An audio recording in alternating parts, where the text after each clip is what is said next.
Thanks for joining EverSmart City. I'm Sophia Olivas, co-founder and CEO. EverSmart City is a mixed-use IRL smart community built with shipping containers to provide affordable housing, powered by renewable energy. It has sustainable agriculture and is integrated with blockchain technology. The pilot city will break ground in Phoenix, Arizona, 2023. And my name is Mark Anthony, co-founder of EverSmart City. And if this is your first time seeing one of our videos, make sure to hit the like button and subscribe because we drop videos every day. So make sure to turn on the notification bell so you also get an alert. Be sure to check out some of our past videos. We have a lot of great content as well. If you'd like to jump in on the conversation on some of the stuff we're talking about, introduce yourselves and jump in our Discord. Join us in there. Share some cool articles. We love learning new things. And if you ever have any questions, drop them in the Discord and we address the Discord questions here on YouTube. So this episode, we will look at how will education keep up with technology? And there's a lot of ways that education can do that, but some of the ways that we specifically in EverSmart will be doing it in terms of education, one of the coolest ways to me is integrating blockchain to be a tool and a resource for people to use in learning. One of the ways that we're using the blockchain to help people learn is with our what I call our seed to sale learning. And inside of our grow house and our farmers market, all of our fresh produce and everything that we grow in our community garden and in our grow house, we're going to have a 20,000 square foot grow house, 3 stories. Everything from seed to sale will be recorded on the blockchain. So when you go and look at a banana or a apple and you scan the QR code, what will pop up is the entire lifespan of that item, all the way from the day that it was planted in the dirt. And there'll basically be a video clip of the garden and that specific fruit from the day it was planted. You can see every day that it was watered. You can see how much light it had each day. You can see the temperature. You can see all the data that we collect through the grow house, especially with our hydroponics farm, where we collect a lot of data for the parts per million of the items in the water for when we fertilize the water, the temperature of the water, the pH levels of the water, the CO2 levels in the air. There's going to be a lot of data recorded, and all that is going to be used on the blockchain as a public block explorer for everybody to have access to so people can learn and use that as a resource to educate themselves. So when you do go to the farmer's market and you're sorting through bananas, you can fully educate yourself on what you're about to eat and see how it was grown. What was the process that made through it? And we'll have a bunch of other learning material about each item that people grow and that can help them learn as well. And one of our biggest things that we want to do is begin to teach people how to start growing their food, what it takes, and the process from seed to sale. Another way that we're going to be implementing blockchain as a learning tool is through metering electricity. So standardly now, every household is sub-metered. Say every house in your neighborhood or every apartment in your apartment building gets its own electricity bill, and it's metered. But that's just typically the use of the entire house. We're partnered with a few companies that have patented technology that can even meter and diagnose the energy uses, not just from house to house, but all the way to each outlet in the house. So technology that will help preserve energy inside your household. So when you leave a room, not only does the light turn off, but the electricity to those outlets in that room will stop flowing to those areas.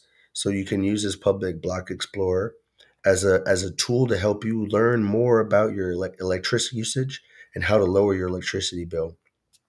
Also have schools and education systems. Sophia, love to talk about those. That education is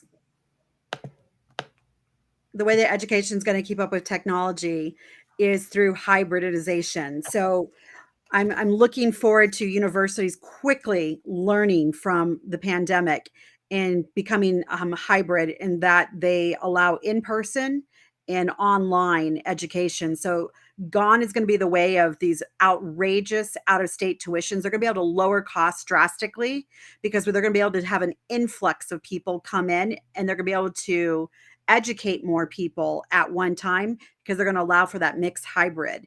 I also believe that schools are going to start to become more practical, especially with technology going as fast as it's going.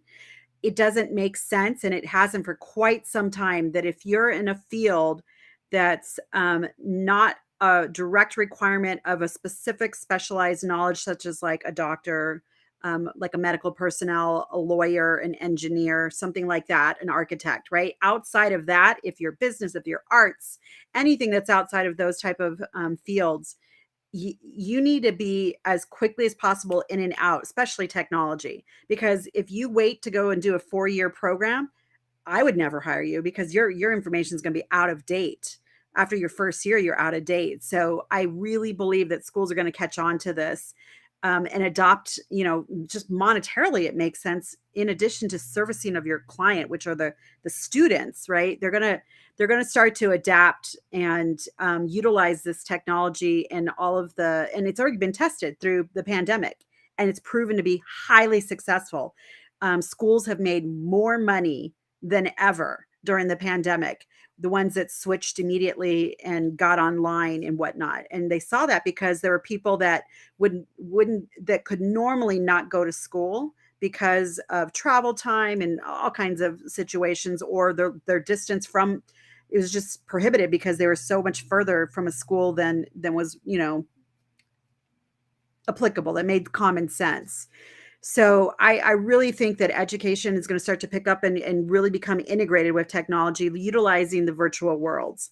So imagine, currently you're a lawyer, you're going to law school, and you usually just do theoretical in class. Well, what if you could actually start engaging and participating in different court systems that are now held virtually, and you can actually start to debate and do international law, like really do it right there without having to travel. Or an architect or an engineer, you can start developing and building in these virtual worlds right then and there. So your learning curve will be drastically reduced, and you'll be that much better when you go out into the real world because you've done it digitally, and you can either go about it doing digitally and continue that way, or you can apply it a lot more readily to the IRL, to the real world. So I don't know. Those are some of the things that were spinning off the top of my head. Anything else on your end, Mark? No, those are great points. Um, and then just really using, like we mentioned, blockchain in as many ways as we can to continue to educate people, to have resources. We're obviously going to, we've mentioned before, our collaborative workspaces, um, and our learning centers, where we'll have uh, ability for people to come and use 3D printers, use computers, use different types of software inside the community to come and use these to help learn, for different tools for studying, research. So thank you guys. If you guys liked talking about more of this type of conversation, or anything to do with blockchain, crypto, community gardens, we also have a Discord where we continue this conversation and dive deep. We love meeting new people, so be sure to join the Discord, introduce yourself, share some articles, share some information. We love learning new stuff and collaborating with people. And if you ever have any questions, bring your questions into the Discord, because we address those questions here on YouTube at live. So the other thing that I want to talk about in closing this is just kind of wrap it together, is, can education keep up with technology? So I know we started this a little bit differently, the question that was posed to us, but we really want to just look at it as, and how can education keep up with technology? So we are going to be showing examples of that in our smart city. So we have collaborations with a lot of different um, universities and community colleges right now, in even abroad, working and interning currently at EverSmart City. What we're also going to be looking at for our education model is that we are going to be going into um, creating leaders, like really developing, creating, and raising up leaders. So really giving practical knowledge to students. So when, you know, moving them from the employee mentality to the contributor mentality of being an entrepreneur, CPO, business owner. And those that choose to go straight into a trade, we're also going to allow them to go into and be certified with adult certification. So as soon as they graduate, they can step right into that and maybe hopefully partner up with some of their buddies that chose the other leadership route and put together businesses. You know, so you've got somebody that's a doer, an action taker, and the one that can do the compliance and the structure and the visionary. So we're really looking forward to our educational piece of EverSmart City and uncovering that, because while there will be in person, we are also going to do it hybrid. So all over the world, people can participate with these students. When you're learning a language, well, guess what? You're going to learn it with students of that language in their country. So we really look forward to some of the exciting things that are going to be rolling out. Thank you so much for joining us at EverSmart City, where technology enhances the human experience.